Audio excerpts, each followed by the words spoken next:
Hey, how are you? Actually very tired, exhausted. Oh But my I'm God, what coping. happened? Basically work and yeah, Is your and work having to do some tiring? personal stuff. It is basically because you have to catch up early mornings and Oh, have to I do random see, I stuff. see, I see, Yeah, I see. Okay, yeah,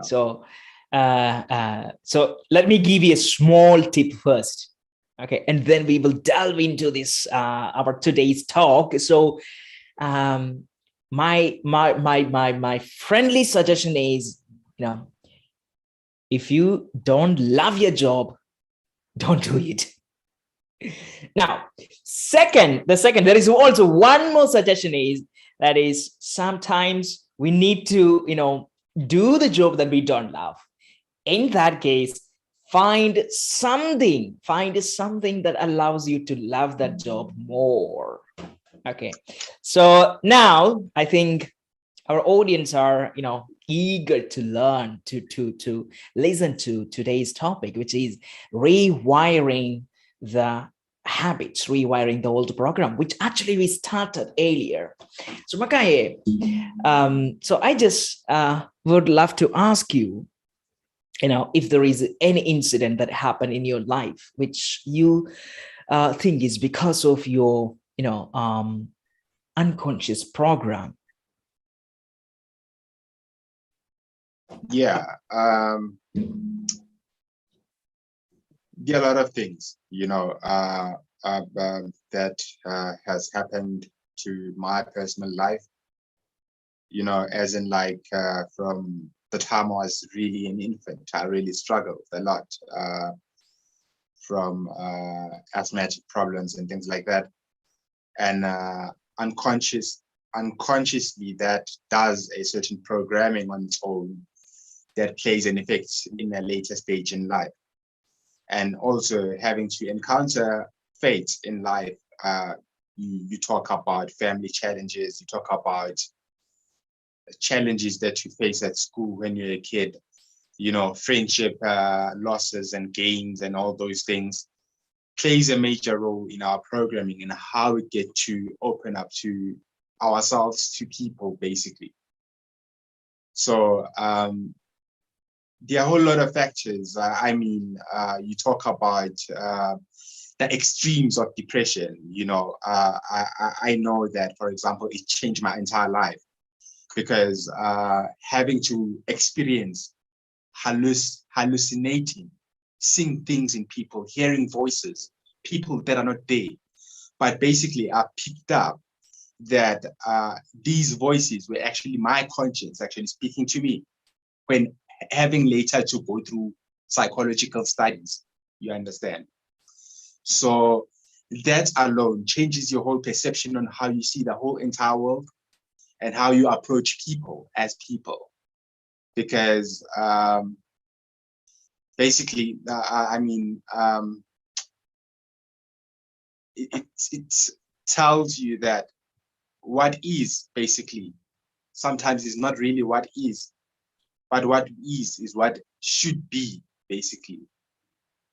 As a result, to change our our conditionings, our circumstances that you go through, of which we all have different ways of programming inside of ourselves that makes us behave in a specific way. So from myself, these are the kind of programmings that I had to deal with. Sometimes even now I'm still conscious that whenever I hear those voices, because my depression is not something that it's a once off and then it's an over thing. It's something very genetic and it's something that is a lifetime, and it's something that I treat for life.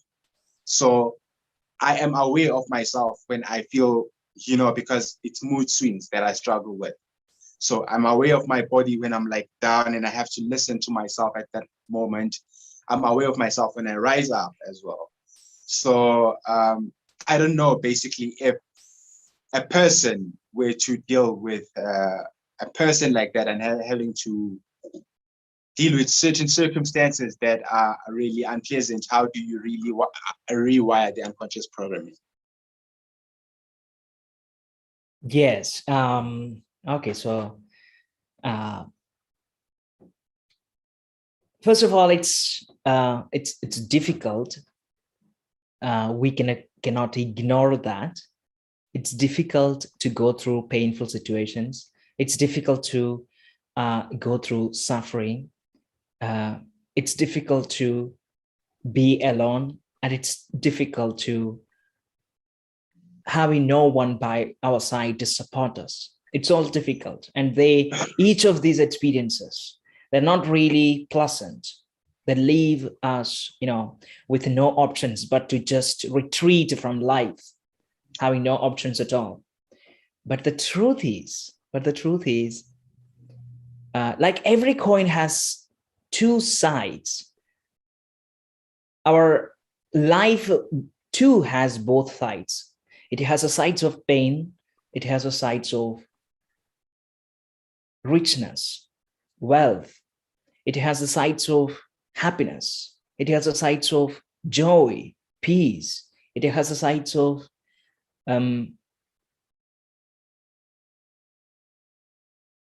all the things that are out there, the positive things.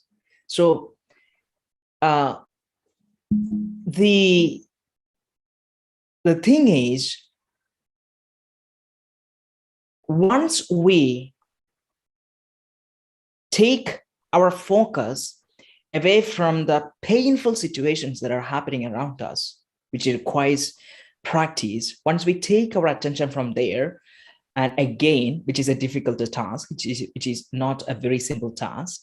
Once we take our attention, our focus, our main focus from those sufferings, painful situations to the joyful sides of life,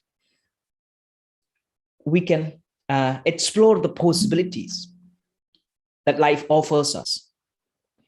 But to do that, first, we need to acknowledge that there is another side of life. There is another side, that offers us a complete different lifestyle. And this acknowledgement is really important. And this realization is really important. If you have been in one place for a long time, the problem with our brain is that we become habituated with that environment. Our body, our perception, and our behavior, our habit become habituated with that environment, and we completely behave in a way that's more appropriate to that environment. So if it is an unhealthy environment, probably we become more attuned to that environment, and we behave, and we talk, we communicate, we feel, and we envision even our future goals, future dreams, future visions, even will be influenced by that environment. So it is, it's the number one thing is acknowledging that there are different kinds of environment around us. And once we acknowledge, human beings have this, he is inbuilt with the curiosity to explore, to learn, and to grow. He has that inbuilt machine. Brain is actually, made up of billions of neurons that actually allow us to explore and to be curious. And this is one of the reasons why, even though there is nothing in the sky, I don't know, there might be something, but still we cannot see anything in the sky. We are still searching for something, right? That's because we are curious. And so I want to say is to become curious, because out of that boundary, out of that suffering, when it just run out of there, or when it just move out of there, there is something else there. It must be complete emptiness. There must be something So that's an explanation. That's growth, and that's development. So this acknowledgement that the present state, the present suffering, the present pain, and the present moment cannot stop you from exploring, but it only allows you to explore more. So acknowledge that, and then explore your surroundings. Try to change that. Take your attention from being there in that unhealthy environment. Maybe it's a suffering. So if you keep constantly seeing the suffering, pain, and unhealthy environment, all the things, that stuff that are actually putting you in a very unhealthy situation, take your attention there. Try to focus somewhere else. Do something else that actually makes you happy. Do something else that actually takes your focus completely into a different situation. Now, so that's one of the way. I believe what you're trying to tell me, I strongly resonate with what Ben Okri said. I don't know if you have heard about Ben Okri. Basically, he's one of the most famous African writers. He came across these words and said, there is actually a world of conversations. There is a world of dreams. There is a world of basically there are many worlds out there that a person can tap into. But when you look, there's also even a world of books. The minute you tap into a book, you're in a different world. We go to sleep, we go into a different world.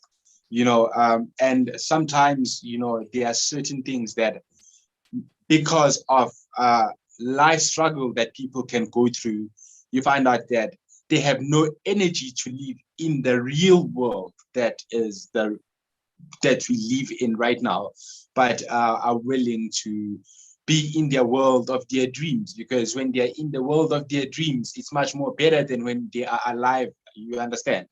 There's more pain, in the world of their reality. There's more struggle, there's more things to be resolved. But then, how then do you make the person be a difference maker in the world of his reality and improve those situations? Because I do believe, not that I know maybe there's a certain saying that but Africans have so many opportunities, but they're sleeping on them. But do they understand that the people from outside, that the people that are actually in the suffering themselves, broken families, broken communities, the pain that they really go through within their daily existence, you understand? And then which makes them to be as much as comfortable as possible in the world of their dreamlands and not do anything in real life. Because in real life, there's no real power to really make this change and the situation change of the circumstances that they go through. Yeah, I acknowledge. And I know that for a lot of people can say, but Africans complain so much. But Africans want things this easy, But really being in their shoes, where they come from, do they really understand the mile that they have to close to compete with the rest of the globe? Yes, with some of the circumstances that they, because basically there are different classes of people. Some have managed, but very few come back and say, brothers, this is the way, because every man has to find his own unique way with minimal amount of resources to make him be wherever he wants to be. I don't know. Wow, that's very emotional. That's very emotional. The thing is, I read the book. I love the book of Sapiens, The Sapiens by Yuval Noah Harari. So in which he actually takes us to a voyage from millions of years ago to to the present world. So he takes us to our forefathers, and then to to the land of agriculture when we started agriculture in 10,000 years ago. And he, as he takes all the way to this modern world, one thing that he actually emphasized in the book is that the cooperation and the communication that we have developed, the connection that we have made, and the work that we have done to conquer the world, to conquer to become the #1 species in the world. So today, on our earth, human beings conquer the land. We conquer the land. We conquer the ocean. We conquer the world. We have the capacity. It's because we have the capacity to spread ideas, to communicate stories, to communicate ideas, and to connect with people. And I think now, if we can use the same method, that communication and connection, if we can use influence, communication, that people have been using for a long time, organizations, CEOs, people who negotiate big big business deals. So if we can use that skills, that communication, that influence, I think we can bring the very thing that we want to bring to our land. It's possible, but the problem is there is still a as I said, so since we're talking about our conscious bias and conscious judgment, there is a very strong belief that actually lie within us, that it's not possible, that it's hard, because even though it may be just some beliefs, some just fears, but even though they actually enslaves us. So it's getting rid of that, the present change, whether it comes to communication within ourselves, communication with others. It's this art of getting rid of our old programming and embracing the ones that actually helps us to to create better connections with the people, better communication, to create an influence among people. And I think if we can do that, because business, if you take this business or business models or marketing, anything, if you take any of this modern technology, everything, if you just take it, these all are a product of ideas, communication.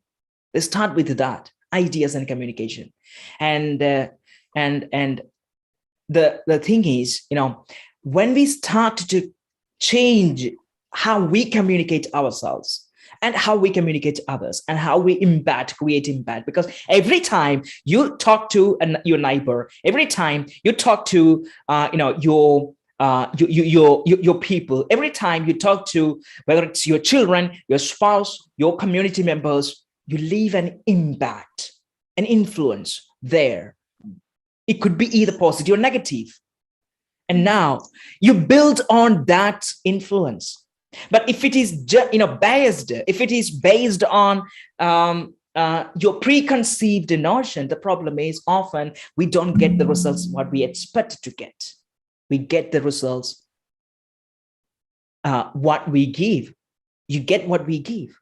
So it's necessary to change that. So I acknowledge that there is pain. I acknowledge that there is struggle. I acknowledge that there is problems. But the question is, how do we tackle this? What do we do to tackle this?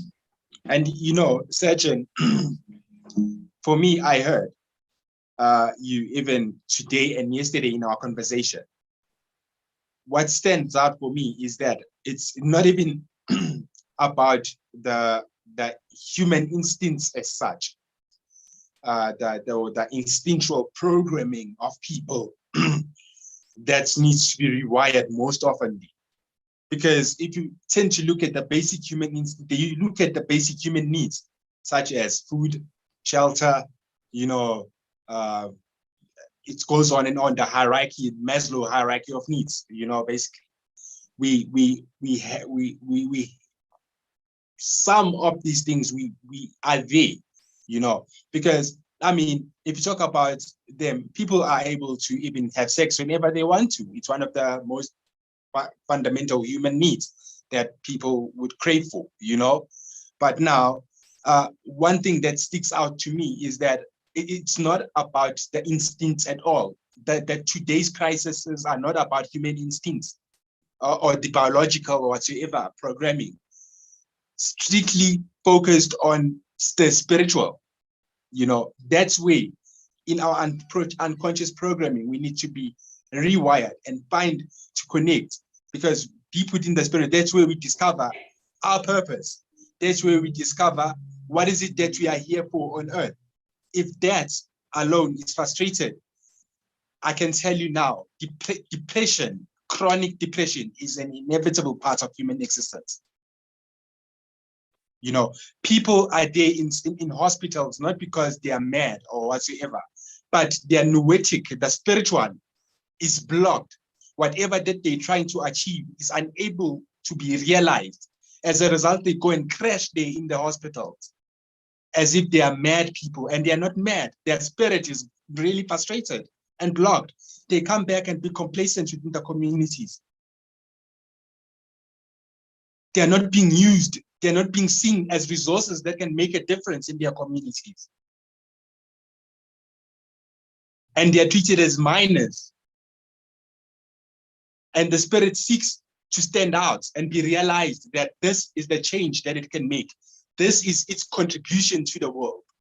If a person doesn't get that niche and that opportunity to express itself to the world and make that small difference, we don't have to make huge differences. It's just small difference.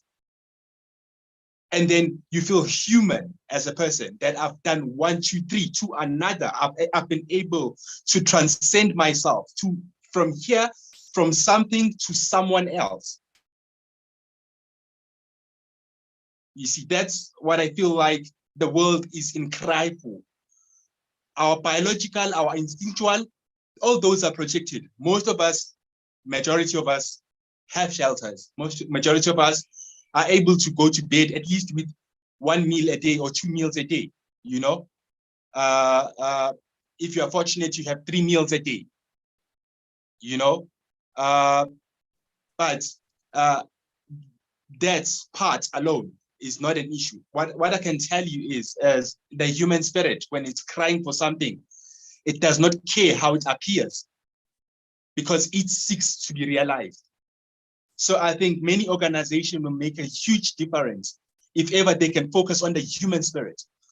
Even, I mean, the religious, so-called religious organization, I don't think they're doing much impact on that, because whenever they want to reach out to people, they have to first flash people who they are and box people, and then make a pattern of people as if they're the same kind, you know, and people have carried different values. And I feel like they would have been more effective if they were addressing people based on their singular uniqueness, because people come from different cultures, different walks, different everything. So if even these religious organizations work properly in our unique dimensions as human beings, it would be more effective. Right now, I can tell you, in Africa, we're struggling with spiritual crisis. What do you mean by this spiritual crisis? You know, like people want to realize themselves. People want to know who they are spiritually, their uniqueness inside. You see, So how, and as let me put it this way. Let me put it this way. You know, for me, in order to be accepted by by a certain organization, I had to be flushed. My belief system, where I come from and everything, my beliefs, my cultural stuff, in order for me to be accepted by those people. Then I'm a transformed individual.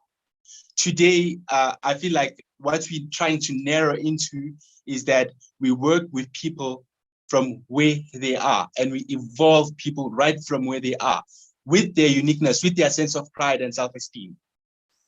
Because it needs to be valid. A person needs to be validated within his own unique essence. That's absolutely right. That's absolutely right. Yes. That's my whole concept that until then, we as the world, we learn to adjust in each other's uniqueness, basically focusing on our spirituality the most. That's the core. That's where our purpose is hidden. That's where we can do magics in the world. Magics, I mean, despite whether I'm Black, you Indian, somebody else is white or colored. But I believe when we focus on our human spirit, just spiritual dimension, that's where miracles happen. I tell you, we can move mountains, you know. That's And that's right. That's right. That's absolutely right. That's absolutely right.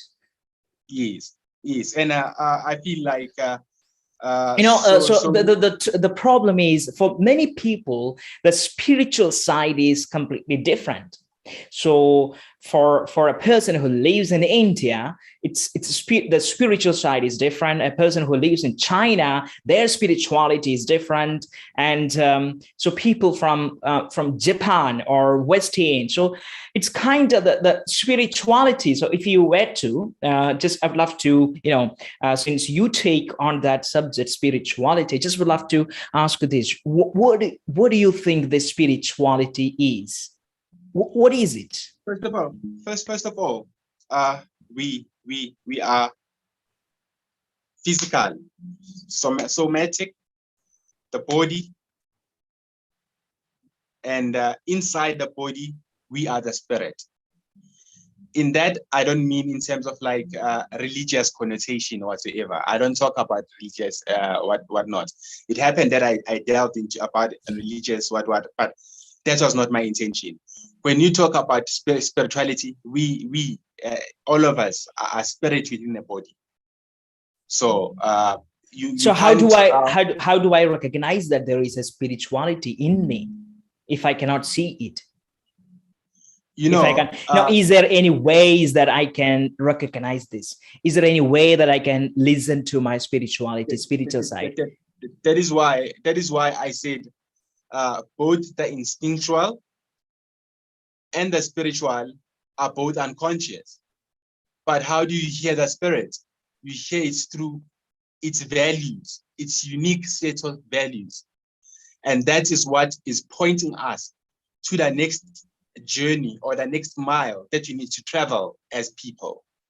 So that's why whenever I engage in a dialogue with a person, I pay careful attention to what are these person's values. Where does one's life this person to be?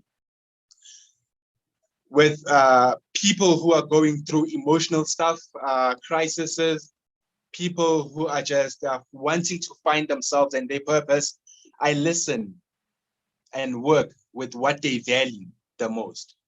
Exactly. If ever I were to be given an opportunity to go and train a particular company, mine as a person who practices logotherapy is to listen to what the company value. Because that's where values are actually directing them to be where they want to be. And in that sense, by the time I feel like they get to realize the set of unique values, there is that fulfillment, there is that self-actualization that happens. And automatically, reprogramming of the unconscious programming starts to take place because circumstances are becoming different.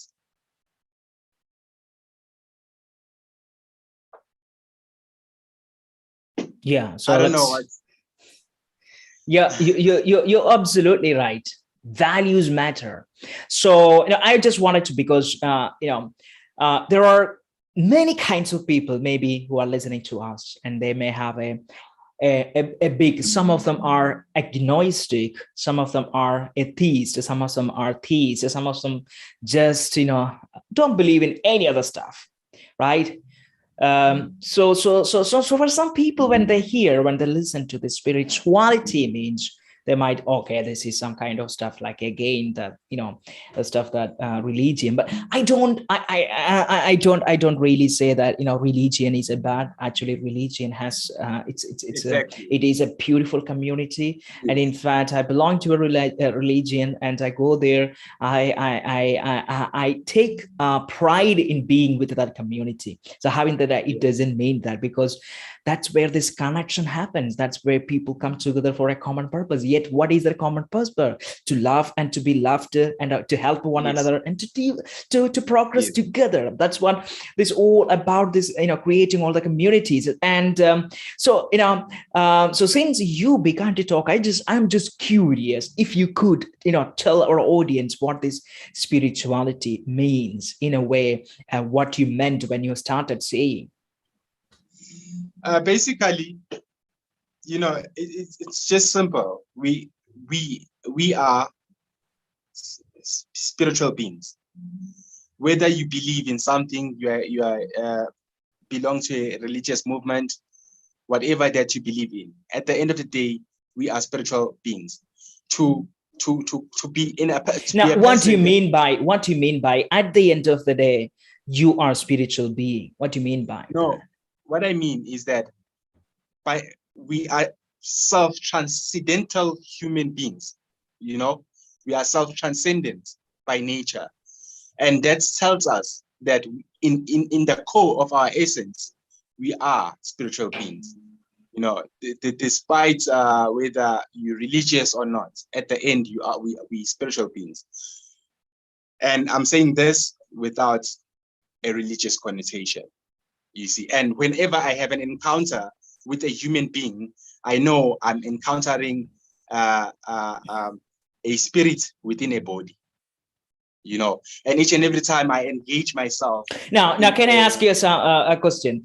So, do you mean, when you say that spirit, do you mean that when I die, my spirit goes up into heaven, or some place where there is, more beauty? Is it what you meaning? okay, well, I I don't wanna. Okay, let me put it this way. I believe that we are energy and matter. You understand? We are energy and Now matter. you come to science. Come on. Energy never dies. Energy renews itself every now and then. It moves in shape and out of shape. It moves in form and out of form. That's nature. We are part of nature ourselves.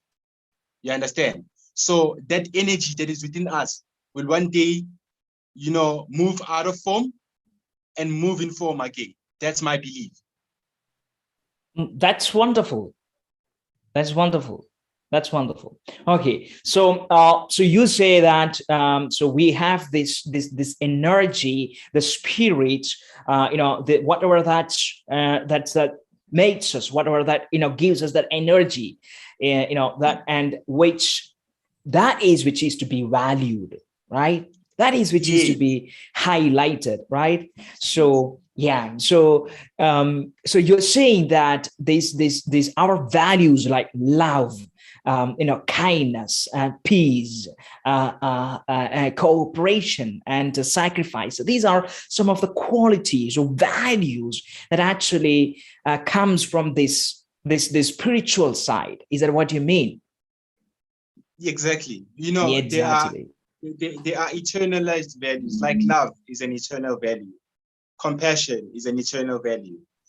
And there are those values that are not eternalized, something that's just for today and now, and it ends there. Yeah, of course. One of the thing is, so, for example, for many years, I was like, I was trapped inside this body for many years. I felt as if I was trapped. I couldn't get out of it. I wanted to be touched, to laugh, and I wanted to, go to people, to laugh aloud. I wanted to do all sort of things. Wanted to be more above all, reach out. But the problem was I always felt trapped within, as if I was, inside a glass wall, trying to get out. That's how I felt most of the times. And you could call it maybe, it's my spirit, it's me inside, trapped in a body. And so, so the problem was, the kind of environment, the my childhood was really rough. It was really rough. I kind of almost had a very lonely life, and that put me in a complete different position. And I couldn't talk to people. I couldn't, raise my voice, and I couldn't reach to people if I wanted to do something. And I was this, scared kid. So what happened was, as I grew up, I felt like I wasn't be able to actually express my true emotions. I wasn't be able to, express my true love. I wasn't able to, to love, or to, to dance as I really wanted to. I all wanted to do that inside, deep within. That's what I really wanted to be. That's I always thought I was, but I couldn't. And so maybe, you can call it that's the spirit. That's the spirit. But the spirit was trapped inside. Now, why? Because we have actually this body. This body is is a vehicle to travel. Maybe you can call it, this is the perfect machine, tools that we have. But this tool has a problem. It takes information from your surroundings. Why? To live further, to lead for a future, to predict the future, to make good decisions in the future. But most of the times, if we live in the right, unhealthy environment, for me, I lived in that unhealthy environment, and that actually, messed up with my brain, these tools. And when I grew up, I was unable to take any of the tools in the right way. I was unable to use any of my, skills. I wasn't unable to use any of the, any of the knowledge. I was unable. My tools were actually eroded because for most of my years, I wasn't able to actually use that energy, use that emotions, use my, me within, and really express it. So I think this is exactly, this is one of the problem, not only me, but many people, whether it's in South Africa, whether it's in India, or in Eastern countries, or in Afghanistan or Syria, people are facing the kind of, scared, and to grow up in a very unhealthy, not unhealthy, very violent environment. And it's difficult for them to show that love again, because they are afraid of that rejection again. And they're afraid to stand in front of public again, because they are afraid of that rejection of people. And I think, Mother Teresa said, actually, being abandoned is the worst kind of thing that a man could ever, that's the worst thing that one could ever find himself in, being abandoned. So, but the problem is, when we have these tools, when we once we go through these life tough situations, later when we take our journey, the problem is we still carry all the loads that we have been taking from our past lives. And it's only to make that journey, it's only possible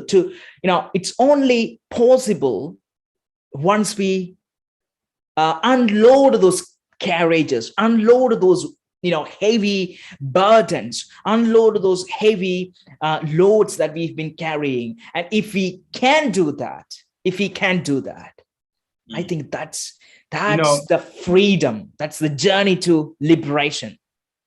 I feel like if we can reach a point of unwiring this unconscious programming, a lot of people will be able to realize themselves as unique persons deep within. A lot of people will be able to take a stand and fulfill their physical needs. You know, they won't wait for someone from outside some way to come and do and be a miracle maker instead of themselves trying to work themselves up.